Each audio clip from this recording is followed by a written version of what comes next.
Précédemment, nous avons parlé de l'acte de mariage, ce qui garantit les droits, ce qui permet de protéger donc la cellule familiale ou la vie du couple administrativement. La question des droits des uns et des autres. Mais après cette étape viendra la cohabitation, c'est-à-dire la vie en couple. Et ça, c'est encore plus important et plus difficile.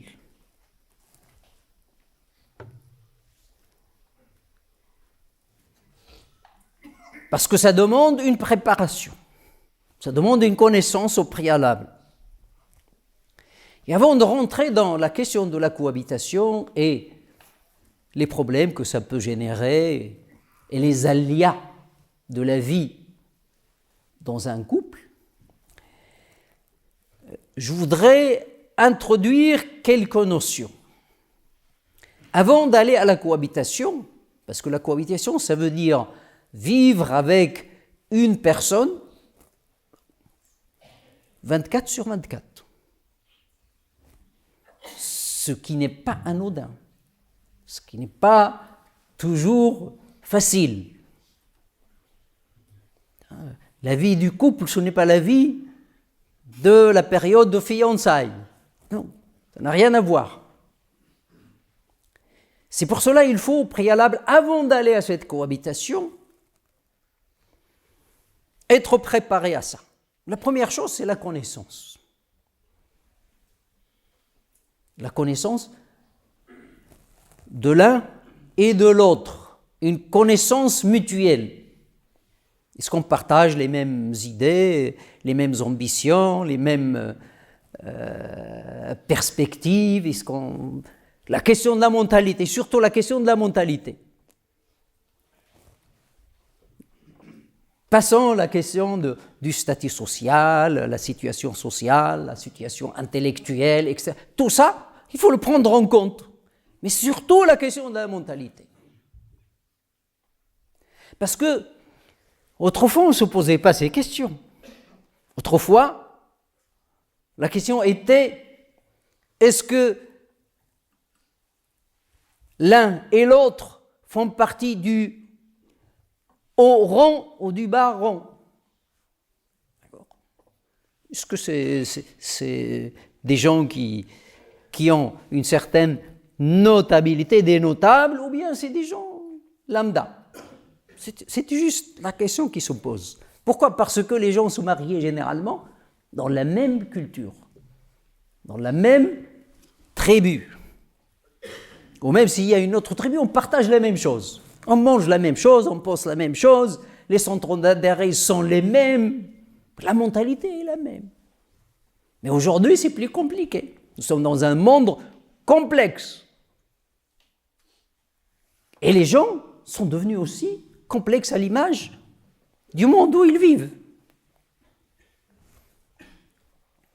Différentes couleurs culturelles, différents réflexes culturels.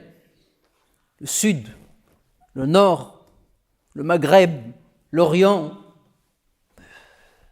une panoplie un spectre très large. Donc ça demande une connaissance au préalable du partenaire. L'homme doit bien connaître la femme et la femme doit bien connaître et prendre le temps de connaître l'homme. Surtout s'ils sont éloignés culturellement, intellectuellement, etc., etc. Ou le rang social, ça peut jouer. Il y a beaucoup de facteurs qui peuvent jouer. On peut trouver quelquefois des gens, un mari et une femme, dont la différence intellectuelle est énorme. Mais ils vivent bien. Pourquoi? Parce que les deux sont intelligents. Ils ont l'intelligence de gérer cette situation. Puis il y en a d'autres, non. Donc chacun doit se mesurer devant ces choses qui peuvent influencer le cours de la cohabitation.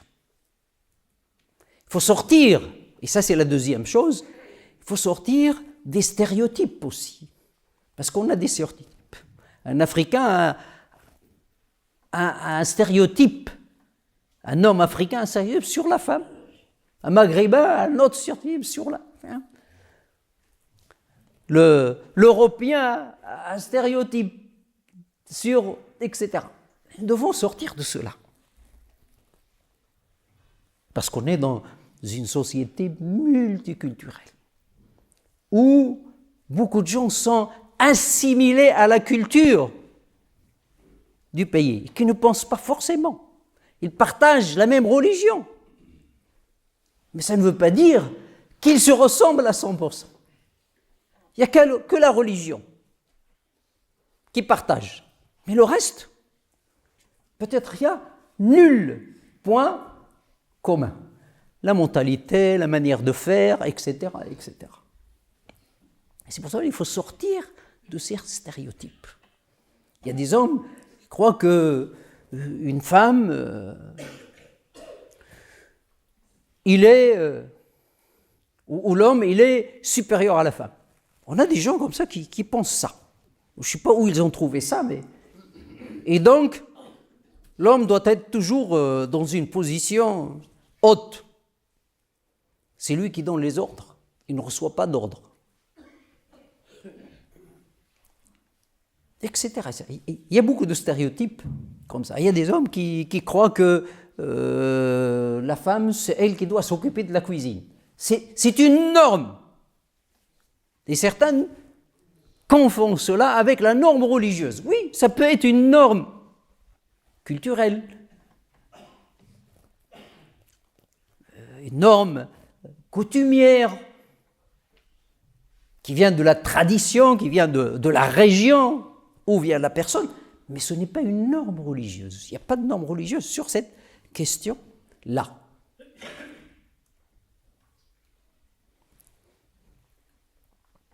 Le prophète, alayhi salatu wassalam, comme dit Aïcha, il faisait beaucoup d'affaires lui-même. Il faisait beaucoup de travaux lui-même. Il réparait ses chaussures lui-même. Il les nettoyait. Il faisait la couture lui-même. Il y a des hommes qui ne savent même pas tenir une aiguille. Quand il a un problème, il jette. Tu peux me faire ça, s'il te plaît? S'il te plaît, ça c'est un plus. Ça. Il y en a qui ne le disent même pas. Parce que c'est dans la mentalité. La femme n'a pas le droit de refuser. Il n'a pas d'opinion.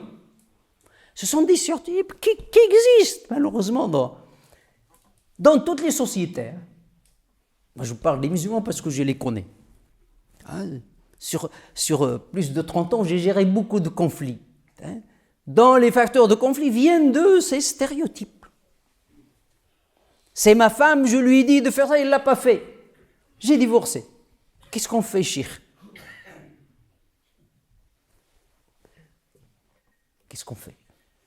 Moi, si j'avais l'autorité, je t'aurais fouetté. Mais bon, ce n'est pas le cas. Donc, il faut sortir de ces... Dieu a créé l'homme et a créé la femme. Ils sont des binômes. Le prophète sallallahu alayhi wa sallam dit « An-nisa'u shaqa'iqur rijal » Ce sont des frères. Quand Dieu parle ou fait une injonction à l'homme concernant l'ibadat, concernant l'adoration, il fait la même pour les femmes. Pourquoi faites différence? Donc, il faut séparer les deux ordres. L'ordre de la religion et l'ordre de la coutume. Si tu trouves une femme qui accepte cette coutume, il n'y a aucun problème. L'islam ne dit pas de faire ou ne pas faire. Mais il faut aller à la cohabitation en connaissance de cause. Parce que il peut générer des conflits qui peuvent aboutir à la séparation et au divorce. Il y a des hommes qui considèrent que la femme il ne doit pas dire non. Il ne doit pas se prendre la tête quand son mari lui dit quelque chose. Mais ce n'est pas vrai.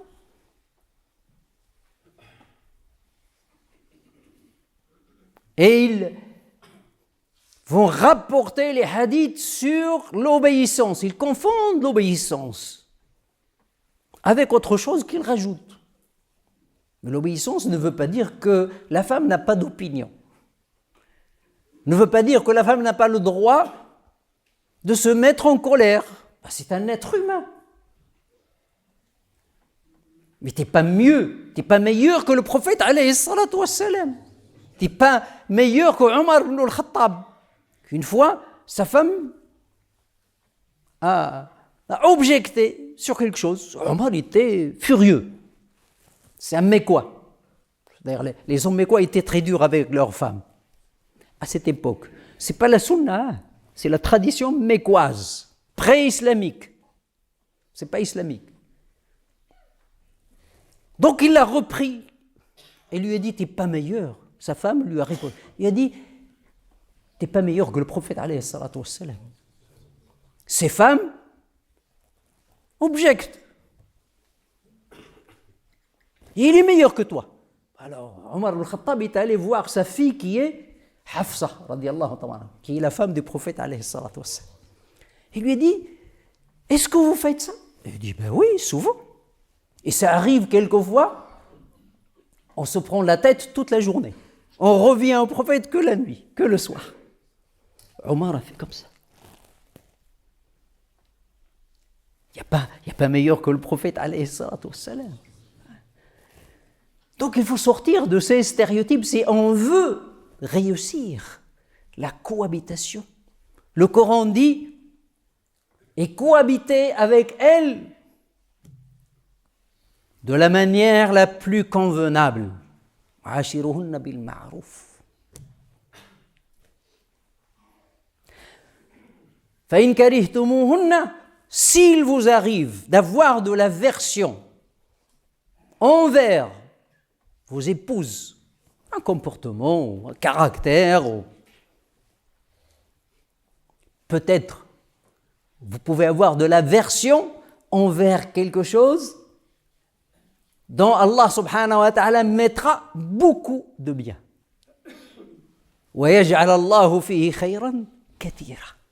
C'est-à-dire cette patience que vous aurez, ce respect que vous aurez envers les sentiments de l'autre, peut être la clé de la réussite. خَيْرًا كَثِيرًا. Un bien énorme, ou le fait de patienter, ne pas se précipiter. La récompense, خيرا كثيرا. نسأل الله تبارك وتعالى أن يجعلنا وإياكم يستمعون القول فيتبعون أحسنه. اللهم اغفر لنا ذنوبنا